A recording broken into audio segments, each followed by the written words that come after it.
Introdução ao estudo da doutrina espírita, parte 5. Mais tarde se reconheceu que o cesto e a prancheta na realidade não formavam senão um apêndice da mão e o médium tomado diretamente o lápis se pôs a escrever com impulso involuntário e quase febril. Por esse meio, as comunicações tornaram-se mais rápidas, mais fáceis e mais completas. É hoje o mais difundido, tanto mais que o número de pessoas dotadas dessa aptidão é muito considerável e se multiplica todos os dias.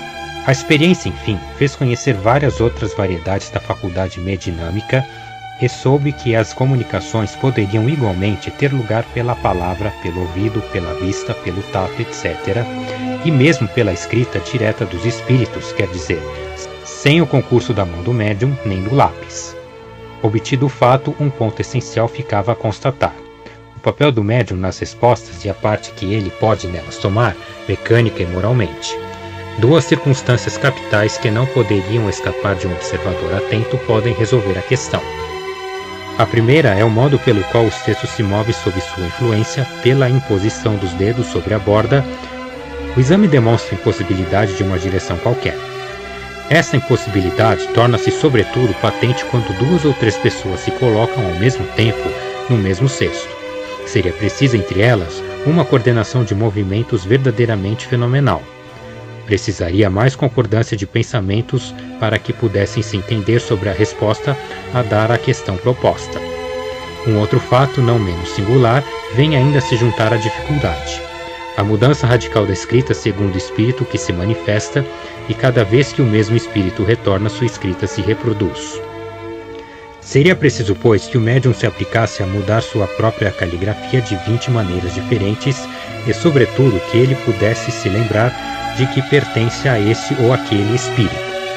A segunda circunstância resulta da própria natureza das respostas que estão, na maioria das vezes, sobretudo quando se trata de questões abstratas ou científicas, notoriamente fora de conhecimentos e algumas vezes da capacidade intelectual do médium, que de resto comumente não tem consciência de que se escreve sob sua influência, que muito frequentemente mesmo não ouve ou não compreende a questão proposta, uma vez que pode ser numa língua que lhe é estranha ou mesmo mentalmente e que a resposta pode ser dada nessa língua.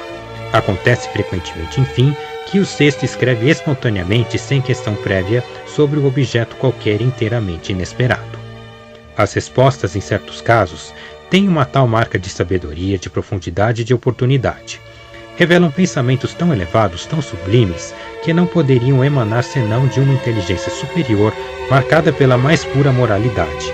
Outras vezes são tão levianas, tão frívolas, tão trívias mesmo, que a razão se recusa a crer que possam proceder da mesma fonte. Essa diversidade de linguagens não pode se explicar senão pela diversidade de inteligências que se manifestam. Essas inteligências estão na humanidade ou fora dela? Tal é o ponto de esclarecer e do qual se encontrará a explicação completa nessa obra, tal como foi dada pelos próprios espíritos. Eis aqui, pois, efeitos patentes que se produzem fora do círculo habitual de nossas observações, que não se passam com mistério, mas à luz do dia que todos podem ver e constatar que não são privilégios apenas de um indivíduo, mas que milhares de pessoas repetem todos os dias à vontade. Esses efeitos têm necessariamente uma causa e do momento que eles revelam a ação de uma inteligência e de uma vontade, saem do domínio puramente físico. Várias teorias foram emitidas a esse respeito. Examiná-las-emos todas em sua hora e veremos se elas podem fornecer a razão de todos os fatos que se produzem. Admitimos até lá a existência de todos os seres distintos da humanidade, uma vez que tal é a explicação fornecida pelas inteligências que se revelam, e vejamos o que nos dizem.